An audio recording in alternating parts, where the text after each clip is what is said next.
Hey there friends, Nibs again, out here in the garage today, doing a little bit of goofing around. Got a pretty cool mail call for you guys. Actually, most of this stuff is local pickups. But before we get into the actual mail call, I wanted to give you guys kind of a little bit of an update on a couple of new arrivals to the garage that you guys have seen me do in my mail calls recently. The first one was this Daisy Model 95. I believe this dates to 1967, if I'm figuring it right. But when I showed you guys this a week or two ago, it was not shooting at all. The BBs would just barely come out of the barrel. I don't even think they made them all the way across the garage, which is dangerous for your downrange camera, by the way. Not that I know anything about that. But I reached out to Cobalt 327 on eBay, and Mark over there, and he sent me a new abutment seal and compression seal, whatever you want to call it. And I put that in here. Everything else looked pretty good inside there. I just running the standard mainspring and the standard undersized air tube. But really pretty cool. Got it all cleaned up. The paint's in really good condition. Just got a couple little nicks in it here and there, but for a gun that's, you know, almost 60 years old, I'm guessing it's doing pretty good. I did rub the stock down with a little bit of the Howard's Restore finish. It did a really great job of livening that wood back up again. But these 95s are not the best shot in the world, but not too bad.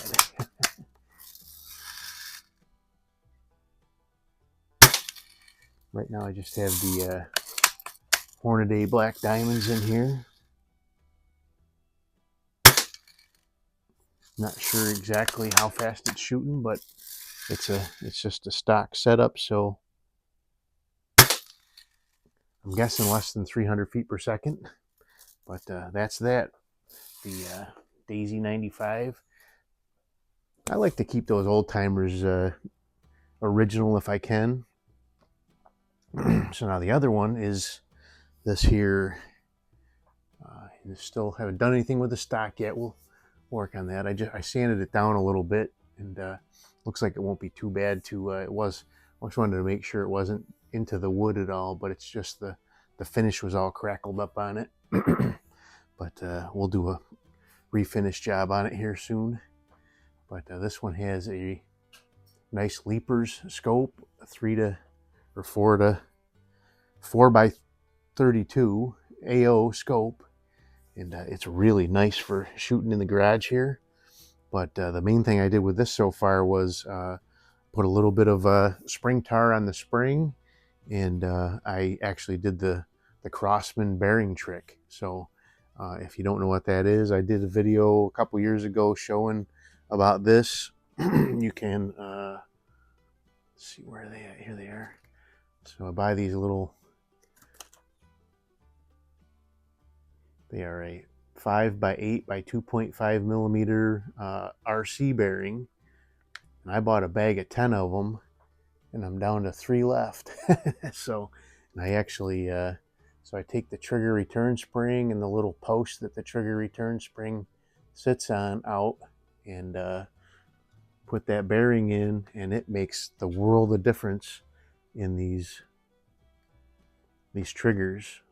This thing was like, had a half an inch of take up and was just mushy and just no good at all. Had a bunch of, the rifle had a bunch of spring twang, and now it's a crisp light trigger with a pretty nice sounding shot cycle. And if time permits, I hope to get this thing out to the range this weekend.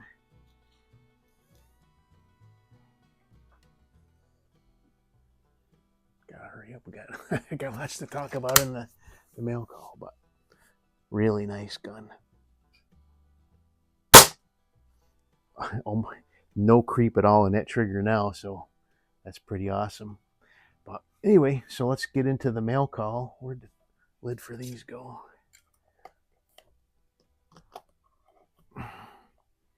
So the first piece of the mail call is actually a new accessory for the Reximex Lieva. This is coming to us from Big Air Precision. Troy over there, he developed this for another Reximex air gun. And he contacted me and said, hey, the magazines that, because he didn't have a Lieva, but he said the magazines that I have for the Lieva look a lot like the ones for whatever other Reximex gun it was that he has or had developed this for. But he sent it over and it works absolutely perfect. And it goes in from the right-hand side and slides in nice and easy. Unlike the other ones, the ones that actually come with the gun are kind of tough to get to go in. Let me grab some. I'll shoot one or two here, but they absolutely, I absolutely love the way that his magazines load. You actually just, spin this and load your pellet in like that. Drop one in. Let's just do a couple here.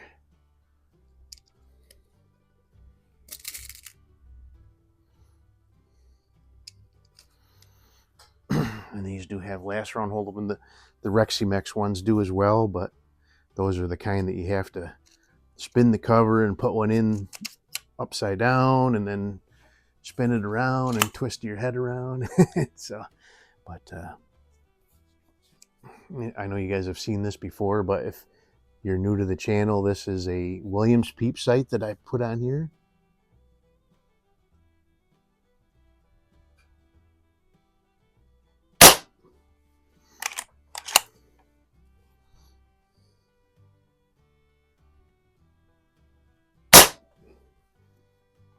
And then last round hold open. So really pretty cool. Comes out nice and easy.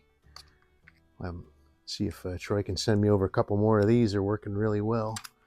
Oop, you want to make sure the bolt stays open.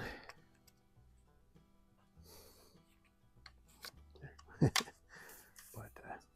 it's black and white like the rest of the lettering on the gun, where the original mags, which are up here somewhere, there they are, have this orange section that kind of shows off and shows out, kind of detracts from the look of the gun. All right, so that is that. Thank you, Troy, for that. So now I have a couple new books that so this first one is one I picked up from a local store, Knives and Razors. This book primarily focuses on case knives. It does have some other sections in it with other brands and stuff, but really focuses on case knives.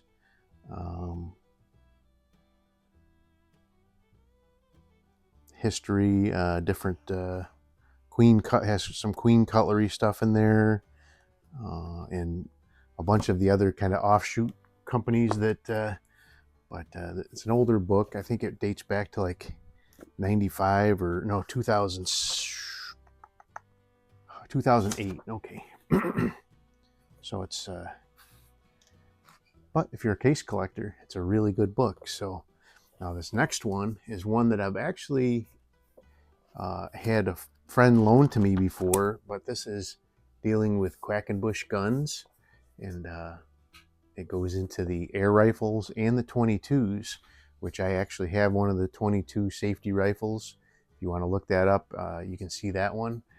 And I have several Quackenbush air rifles up here. This one was sent to me by Hasbro for working on his Quackenbush #1 for him.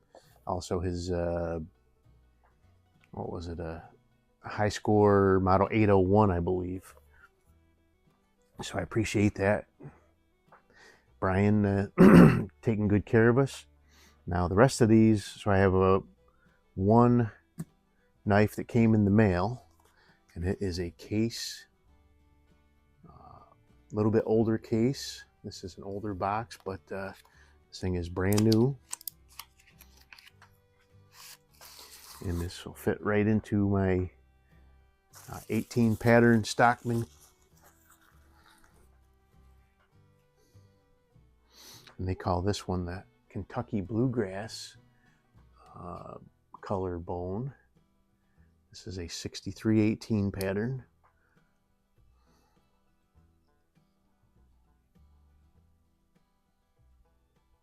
And this one dates back to 2000, what was it, 2012? Yeah, 2012. So really pretty cool. I love my 18 patterns. I've got quite a few of them now. All right, so all the rest of these are, well, actually one of them I found yesterday in an antique store along with a Zippo, which I'll show you in a second.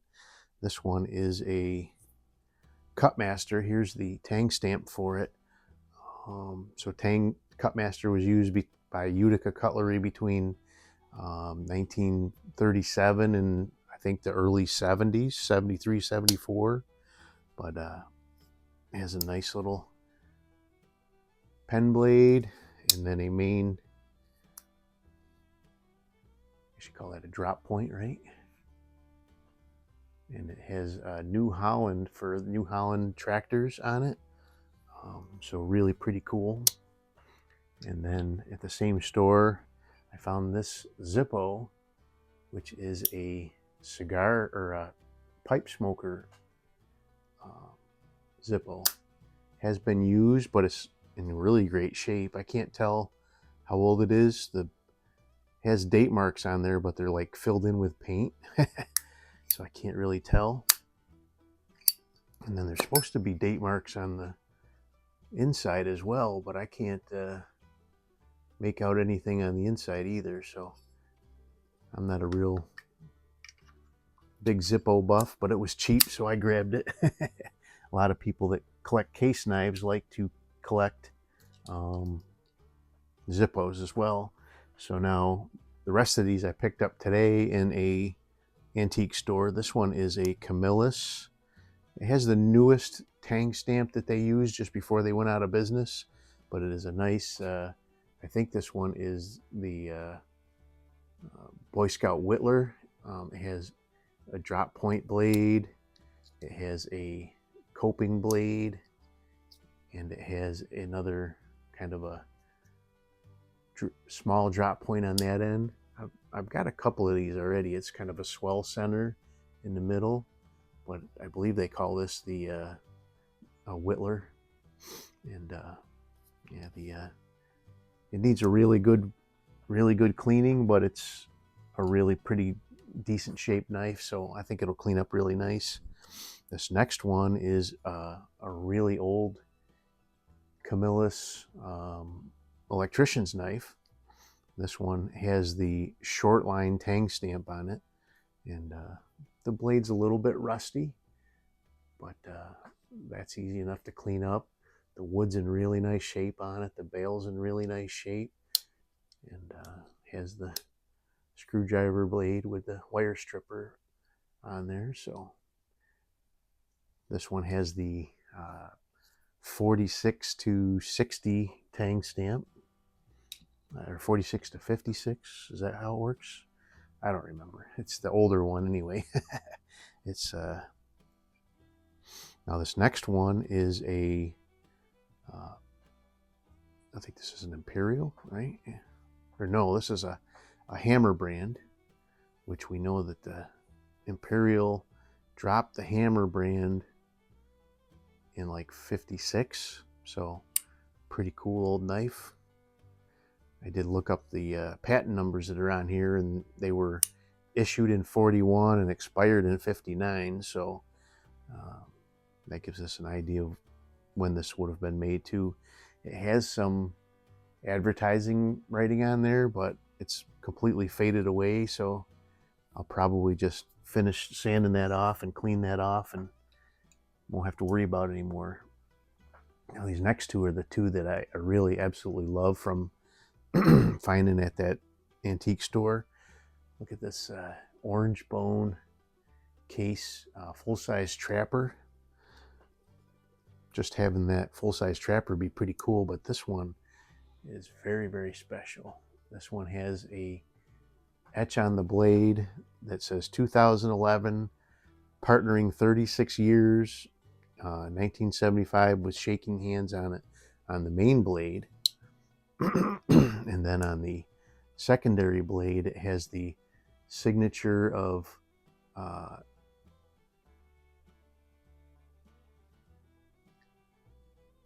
well, I don't know what that name is, but it's whoever was the president of Case back in 2011, and then Jim Frost from Frost Cutlery.